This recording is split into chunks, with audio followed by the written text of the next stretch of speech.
Hello students, welcome to the new class. Today I am going to talk about Celtic influences, that is a sub part of foreign influences on English language. Yesterday in our last class I talked about foreign influences in general, and I promised to you that I'll be talking about all these influences in particular, and today it's the turn of Celtic influence. So we all know that Celtic were the first linguistic community that came in contact with the invading tribe when they landed in the present day England. So, in normal circumstances, we could expect that it was a very conducive situation for both the linguistic communities to learn from each other and to assimilate and intermingle each other cultural and linguistic traits. But that were unfortunately not the case with these two communities. Actually, the invading tribes, means Anglo, Saxon, and Jutes, considered these Celtic people an inferior lot, and they did not show any inclination to learn from them. So only very limited set of words could enter into English, and mostly the place names can be found to survive in English language. The example can be taken from these few words, these few place names. Kent. Kent derives its origin from Canty or Cantillon, which is Celtic. Similarly, we have Bernicia, the ancient Northumbrian kingdom, and this also is supposed to derive its origin from the Celtic tribal name. The name of these words are not clearly known, but it is clear that these two words derive their origin from Celtic language. Apart from them, we have Worcester, Winchester,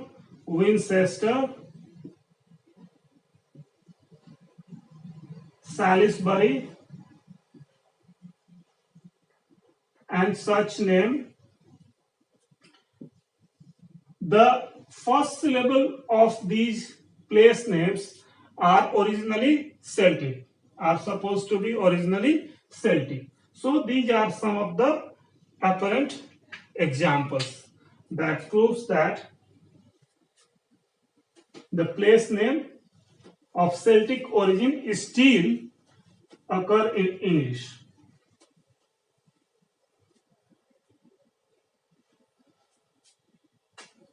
Again, we have some name of the rivers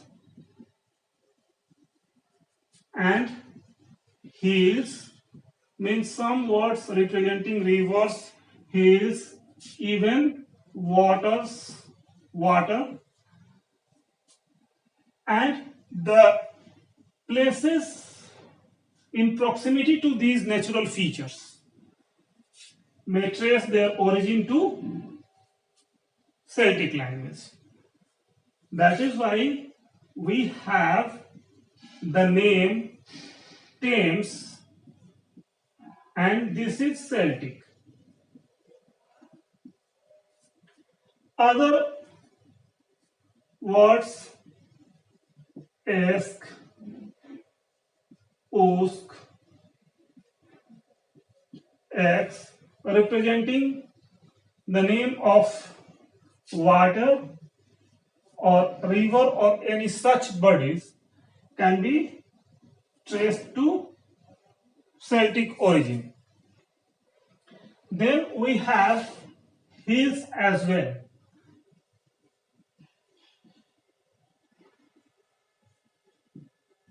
We have Brandon and Bryn Mawr. these two words. So Bray in itself means hill, and this word belongs to Celtic group. Then we have Breen. Breen also means hill, and Moor means great. So to represent, to denote a very great, very big hill, we can use this word, and this is Celtic in origin. Then we have another word, Cumb. It means deep valley in English, and this word is Celtic. So we have words like Helcombe, Duncombe, Wincombe, and here these parts means the final syllable of these words have Celtic origin. So this is the case. Then we have another set of words that are outside of these place names, and the words related to natural feature that are permanent part of any region, and they naturally make their way into another language because the people is speaking another language. When they go to that place, new place, their language may not have words of this nature, and that is why they had to accept these words. But apart from these names, these place names or the words representing rivers or waters or other natural features, we have certain words, very few words, that somehow manage to make their way into English language, and these words may be divided into two categories. The one that came into English language through everyday discourses, everyday interaction, and another that were introduced